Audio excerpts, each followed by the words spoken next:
नमस्कार दोस्तों, एक बार फिर स्वागत है आप लोगों का हमारे चैनल पर। दोस्तों, आज हम ऐसे फार्म पर आए हैं जिन्होंने लगभग 1500 रुपए से स्टार्ट किया था और आज लगभग 50 लाख की बफेलो उन्होंने बना रखी है। तो आइए जानते हैं फर्श से अर्श से फर्श तक का जो इनका सफर है किस प्रकार से हुआ और किस प्रकार से डेयरी फार्म की शुरुआत हुई। आप हमारे सामने देख सकते हैं, काफी जाफराबादी ब्रीड इन्होंने रखी है। तो आइए हैं डेयरी फार्म के ऑनर से मिलाते हैं। नमस्कार सर, स्वागत है आपका। नमस्कार। क्या नाम है अपना? गोयल विक्रम सिंह। गोयल विक्रम सिंह। हमारा गांव है टाणा। हाँ। और सीहोर तालुका का भावनगर जिले का टाणा गांव है। टाणा गांव है। हाँ। सर ये बताएं कि किस प्रकार से डेयरी फार्म की आपकी शुरुआत हुई और किस प्रकार से कितनी बफेलो आपने अभी रखी हुई है? हमारी शुरुआत तो एक गाय, छोटी सी गाय से हुई है। हाँ। वो हमारे भाई के पास से हमने ली थी, सिर्फ 1500 रुपये। सिर्फ 1500 रुपए से दोस्तों स्टार्ट हुई है। और वो 1500 रुपए गाय बफेलो कौन सी है, वीडियो के अंत में हम आपको दिखाएंगे। अभी भी लगभग 20वीं बार उसने बच्चा दिया है, तो उस भैंस को भी हम दिखाएंगे और उस काऊ को भी हम दिखाएंगे। जी सर बताएं। जो गाय है ना जी, वो चली गई है, उसकी हमने समाधि दी है। समाधि दी है? हाँ, उसका बच्चा है हमारे पास। अच्छा। उसका जो वंश है ना, हाँ, हाँ। हमने हमारे पास रखा है। अच्छा। हाँ। और एक भैंस है जो हमारे 20 वर्ष से है। 20 साल हो चुके 20 हैं। साल है। जाफराबादी नस्ल है। हाँ, जाफराबादी नस्ल है। अच्छा। और हमारे ये शुरुआत इस तरह से हुआ है कि वो जो गाय है ना, हाँ, ये प्रथम वीआई में ही 10 लीटर थे। फर्स्ट लैक्टेशन में 10 लीटर एक टाइम का दूध दिया है। अच्छा। और वो दूध हमने डेयरी में और छूटक गया तो उसमें हमने मुनाफा कमाया। अच्छा लिया है। उसका कद छोटा था। हाँ। और दूध बढ़िया देता था। वो बफेलो अभी भी है आपके पास? बफेलो भी है और गाय तो चली गई है। गाय तो चली गई है, दोनों ही। अच्छा। हाँ, वो उससे प्रेरणा मिलकर ये सब हमने बनाया है। अच्छा। और ये सभी वैसे हमारी ही आपने ही तैयार की है? हमने ही तैयार की है। अच्छा। क्योंकि हम गाय के लिए बीजदान करते हैं। अच्छा, गाय के लिए बीजदान करते हैं। और बफेलो के लिए हम अच्छी उच्च आनुवंशिक लक्षण जो होती है ना, नस्ल होती है ना, वहाँ वो भैंसा रखते हैं। क्या बात है। हाँ।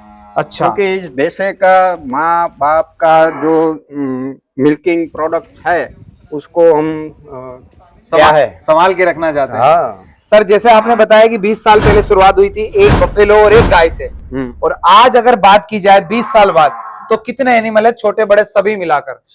50-55 है। 50 से 55 एनिमल है आपके पास? 50-55। अच्छा। और ये सभी भैंसे है ना 2 लाख के ऊपर की कीमत ही है। 2 लाख से प्लस की कीमत की है। वो सभी 10 लीटर के ऊपर से दूध देती है। अच्छा सर, जैसा कि हम देख पा रहे हैं सभी बफेलो आपकी बहुत ही शानदार बॉडी स्ट्रक्चर है और 10 लीटर एक टाइम का दूध देती है। एक टाइम का। सर शुरुआत आपकी 1500 से हुई और आज लगभग 55 एनिमल है।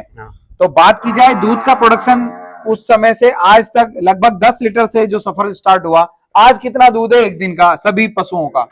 ये दूध की व्यवसाय ऐसा है, इसमें कभी मंदी नहीं आती। मंदी नहीं आती है? जितना प्रोडक्शन करो उतना ही बेच जाता है। उतना बिक जाता है। बिक जाता है। हमने ये बनाया है इसका नाम जी। हमें कुछ कभी किसी की प्रकार की हमने मिलावट नहीं की है। तो ग्राहक हमके सामने से आता है। जो प्योर है, जो प्योरिटी है उसी के साथ आपने दिया है, तो ग्राहक आपको डिमांड करता है, सामने से आता है। एडवांस पैसे देता है कि तुम भैंसे लाओ और तुमको दूध घटता है तो भैंसे लाओ, हम पैसे देते हैं। अच्छा, ऐसा डिमांड किया है। तो अभी सर बात की जाए आपके पास कितना दूध है एक दिन का? 200 लीटर। 200 लीटर? 200 से 250 लीटर एक दिन का? एक दिन का। और अगर बात की जाए दाम की तो किस रेट में बेचते हैं आप? 70 रुपये। 70 रुपये लीटर में बेचते हैं, बहुत बढ़िया। क्या फेट आ जाता है? 8-9। और हमारा एक फेट का भाव है 8.5 रुपया। 8.5 रुपया एक फेट का। हाँ। जैसा कि सर काफी छोटे से शुरुआत की आपने और आज काफी बड़ा फार्म आपने बना रखा है। कितने लोग इसको मैनेज करने में काम करते हैं? 4 लोग। कौन कौन? हम 4 भाई है। 4 भाई है आप? आदमी नहीं रखते। अच्छा। आदमी क्या होता है कि थोड़ा टाइम रहता है और चला जाता है, तो हमारा मैनेजमेंट सब बिगड़ जाता है। हम उस पर डिपेंड हो जाते हैं। उस पर डिपेंड नहीं होना है। डिपेंड नहीं है। ये जो बफेला का जो फार्म बनाना है तो पूरी अपनी ही मेहनत से करना है। अच्छा। हाँ। तो इसमें आप 4 भाई हैं। 4 भाई 20 सालों से करते आ रहे हैं। हाँ। तो सर बताइए, डेयरी फार्म से आपने जो प्रॉफिट लिया है उसके द्वारा क्या क्या चीजें आपने बसाई है, खरीदी है? जो डेयरी फार्म हमने बनाया था तो एक छोटा सा झोपड़ा था हमारे पास जी। आप देख लो, ये सब बनाया बिल्कुल काफी लंबा चौड़ा पूरा आरसीसी का तैयार किया। ऐसा करें। अच्छा। हाँ। तो काफी मुनाफा आपने इसमें लिया है और काफी मेहनत भी है आपकी। हमने गुजरात सरकार से 3 अवार्ड लिया है। क्या बात है। 2 तालुका कक्षा का 1 नंबर का और 1 जिला कक्षा का। अच्छा, 1 तालुका। और हमारी जो भैंसा है ना, समग्र जिला में दूसरे नंबर पे आई। गाय जो थी वो तीसरे नंबर पे। दूध हरीफाई में। क्या बात है। जैसे कि काफी अच्छा मैनेजमेंट है, तो मैनेजमेंट के रूप में अगर बात की जाए, मैनेजमेंट में क्या आता है कि किस प्रकार से मैनेज किया जाए। मैनेजमेंट की सब बात करते हैं, लेकिन कैसे मैनेज हो, क्या टाइमिंग हो, किस प्रकार से फीड हो, किस प्रकार से सूखा चारा हो, हरा चारा हो, क्या क्या हमें ध्यान रखने की जरूरत होती है सफल डेयरी फार्मर को। मैनेजमेंट करना है तो हमको 6 महीने को एडवांस चलना पड़ता है। 6 महीने एडवांस चलना पड़ता है। 6 महीने में हमें जो चारा है ना, जो सस्ता होता है ना, तब इसको स्टॉक करना है। तो क्या है ना, जब खत्म हो जाता है तो हम लेने जाते हैं तो पूरा दाम देना पड़ता है। बिल्कुल, डबल दाम देना पड़ता है। और चारा और दाना है वो भी जब कम दाम होते हैं तब हम उसको स्टॉक कर लेते हैं। अच्छा, कम रेट पर आप कम रेट में चारा और दाना सब ले लेते हैं। अच्छा, तो उसको कम दाम में मिलते हैं। जब बहुत बढ़िया जत्थे में लेते हैं तो उनके कम दाम में लेते हैं, तो अपना मुनाफा का मार्जिन बढ़ जाता है। अच्छा, तो जैसे बात की जाए, क्या क्या आप इसमें दाने में क्या क्या खिलाते हैं। दाना में हम कपासिया का खोल, ठीक है, घऊ भूसा जी, मकाई भूसा जी, बरोबर, उड़द का चूरी जी, बरोबर। और हमारा डेयरी से वो जो दाना मिलता है, इसको भिगा के खिलाते हैं, सूखा खिलाते हैं। भिगा के। अच्छा, भिगा के खिलाने के क्या फायदे हैं। भिगा के खिलाने के ये फायदा है कि उसको भैंस को पचाने में बहुत फायदा होता है। रूमिनेशन फास्ट हो जाता है। अच्छा, पाचन तंत्र जल्दी उसको डाइजेस्ट कर लेता है। अच्छा, कभी आपने सूखा खिलाया है ना? सूखा खिलाने से उसको मुंह में प्रॉब्लम होगी, एसिडोसिस गले में लार नहीं बनेगी। अच्छा, तो आपने जैसे इतना समय हो गया है, आप हरे चारे में क्या दे रहे हैं। हरे चारे में हम जुआर देते हैं और नेपियर घास है। अच्छा, अलग अलग प्रकार के सीजन प्रमाणे। सर, बात आती है कि आपका 20 साल इस डेयरी फार्म की जर्नी में आपको हो गया है, तो इस प्रॉफिट से आपने लगभग क्या क्या चीजें खरीदी है, अगर बात की जाए आपके ध्यान में हो। हमें तो ये प्रॉफिट से हमारे पहले तो उस चारे को लेने के लिए और खेत में काम करने को एक ट्रैक्टर लिया है। बिल्कुल, ट्रैक्टर लिया है नया, उसको ट्रॉली लिया है और सभी साधन लिया है। हाँ।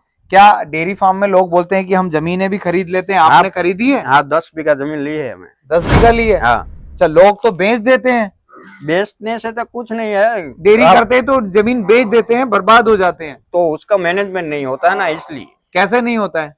वो खुद को काम नहीं करना है, दूसरे के डिपेंड होते हैं, बरोबर, इसलिए वो मैनेजमेंट। ये लोग बोलते हैं कि 10 बफेलो पे इतना दूध होगा, इतना चारा होगा, इतना लेबर होगा और इतना हमें प्रॉफिट होगा। जो लेना है, पेपर वर्क पे काम करते हैं, पेपर वर्क से डेयरी फार्म किया जा सकता है। पेपर वर्क से काम नहीं होते हुए फील्ड में उतरना पड़ता है। अच्छा, खुद को काम करना, खुद को बेटिंग करनी पड़ती है। और जो बफेला है ना, बहुत अच्छी लेनी चाहिए, अच्छी ब्रीड लेनी पड़ती है। अच्छी ब्रीड कैसे परखें उसको? तो हम जो जैसे हमको अनुभव होता है ना, ऐसे ही हमें तो ये सारा ख्याल अनुभव का है। सारा ख्याल हो गया। अच्छा, जैसे आप इतने समय से कर रहे हैं, तो इन बफेलो में कोई बीमारियां, किसी प्रकार की थनेला हुआ, मिस्टाइटिस हुआ, रिपीटिंग हुआ, फीवर हुआ, थनेला, खूर पका, मुंह पका, उसको कैसे रोकते हैं? हमने अनुभव से उसकी दवाई हम रखते ही है। वैक्सीनेशन करते हैं। वैक्सीनेशन तो हर 6 महीने तो हो जाती है। हाँ, बस जो रोग आ जाता है, जो जैसे मास्टाइटिस होता है, तो उसके ट्यूब से, और जो फीवर हो जाता है तो उसके इंजेक्शन सभी हम रखते हैं और उसको कंट्रोल करते हैं। कंट्रोल एक टाइम में ही कर देते हैं। अच्छा, हाँ, तो आगे ऐसे टाइम कंट्रोल सबसे पहले करना है। डॉक्टर की फीस बच जाती है जी, तो अपने मुनाफा में फायदा होता है। हम खुद करते हैं तो भैंसे बीमार होके जो दूध उत्पादन घट जाता है वो नहीं होता है। आप 20 सालों से कर रहे हैं, तो लोग बोलते हैं कि डेयरी फार्म तो ये गोबर का काम है, इसको कैसे किया जाता है, आजकल लोग घृणा करते हैं, तो ऐसा आप में तो नहीं है कुछ? हम अपने शास्त्र में लिखा है कि गोबर में लक्ष्मी का वास होता है। अच्छा, उससे हम काम करते हैं। इसके उपाड़ने से हमें क्या प्रॉब्लम है? इससे हमारी रोजी चलती है। हाँ, बिल्कुल, बहुत बढ़िया। तो दोस्तों, उसके साथ ही आपको दिखाते हैं कि किस प्रकार से बहुत बढ़िया बफेलो जो 1500 रुपए से लगभग इन्होंने स्टार्ट किया था, आज लगभग उसकी उम्र कितनी है, कितना दूध देती है और किस प्रकार से आज भी डेयरी फार्म में वो नींव खड़ी है। बताएं सर, क्या डिटेल है इसकी? ये हमने लिया था 1500 रुपये में जी। अभी ये दिया है 20 का बेहतर 20वीं बार बच्चा दिया 20वीं बार बच्चा दिया है इसमें। मतलब मान के चले लगभग 23-24 साल उम्र है इसकी। हाँ 23-24 अच्छा, हाँ। कितना दूध करती है? दूध अभी तो कम हो गया है, हाँ 6-7 लीटर करती है एक टक्का। अच्छा 6-7 लीटर कर देती है। हाँ, एक टाइम का। बहुत बढ़िया। दोस्तों आपने देखा कि लगभग 20वीं बार बच्चा देने के बाद भी बफेलो पूरी हेल्दी है। इसका कारण क्या है कि अब पूरा बूढ़ी हो गई उसके बाद भी हेल्दी है? हेल्दी का ये मैंने बोला है कि हमने जो मैनेजमेंट करते हैं ना डाइट प्लान, उसके लेने जो दूध उत्पादन देता है वो तो लेते नहीं है, उसको हम पूरी फीड सप्लीमेंट पूरा देते हैं मतलब लेते ही नहीं है, उसका ख्याल भी रखते हैं। अच्छा, दिखाते हैं कि इन्होंने एक जो काऊ जिसकी समाधि बनाई है, जिससे शुरुआत की थी, किस प्रकार से कहाँ बनाई है और किसने अवार्ड कौन सी बफेलो ने लिया है। आप वीडियो में कंटिन्यू हमारे साथ बने रहें। हाँ जी बताएं, इस भैंस की क्या डिटेल है सर? ये भैंस है ना, ये पूरे जिले में दूसरे नंबर पे आई। अच्छा, वो एक दिन में 25 लीटर दूध है। एक दिन का 25 लीटर जिले में दूसरे नंबर, भावनगर जिले में। भावनगर जिले। कौन से सन में आई थी ये 2 साल पहले। 2 साल पहले आई। काफी हाइट है और काफी हेल्दी और काफी लंबी है। दूसरा जो ये बफेला है ना, हाँ, वो कभी ड्राई पीरियड में आई ही नहीं, ड्राई होता ही नहीं है। नहीं है।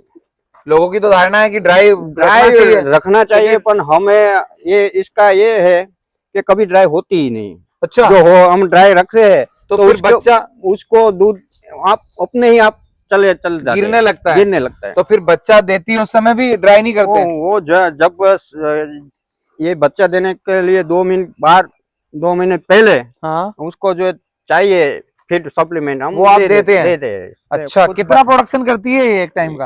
अभी तो ये बहुत ज्यादा बच्चा दे दिया है, अभी तो उसका 8-9 लीटर एक टाइम का है। फिर भी बहुत है, 8-9 लीटर दूध भी काफी होता है। ये पहले वो 10-12 लीटर दूध देती थी, अब 8-9 लीटर पे आ चुकी है। हाँ जी सर बताएं, क्या डिटेल है यहाँ समाधि की? ये समाधि हमने से पूरे शास्त्रोक्त विधि से, और इस गाय को हमने परिवार के सदस्य की तरह हमने पाला है। अच्छा, हाँ। और फिर यहाँ पर चले गए ना, तब हम अपने आदमी की तरह उसकी विधि विधान से हमें ये समाधि यहाँ पर उन्होंने आपने समाधि दी है। उसके चले जाने के बाद ही हमने सब जो क्रिया की है जो आदमी के पास पीछे करते इंसानों की करते हैं, और उसने हमने ये दिया है उसका, जो कि हम कभी भी सो जाते हैं और आने वाली दिक्कत होती है, कोई हानि होने वाली होती है तो हमें उसका सिग्नल संकेत देती है और सिग्नल भी काफी बार आपने देखा होगा। खासियत है। क्या बात है, क्योंकि ये चली गई है फिर भी हमारे साथ है। दोस्तों ये होता है आस्था और विश्वास का खेल, एक दूसरे पे निर्भर गाय और इंसानों के प्रति जो एक परिवार और एक जो लगाव होता है, उसका एक रिजल्ट है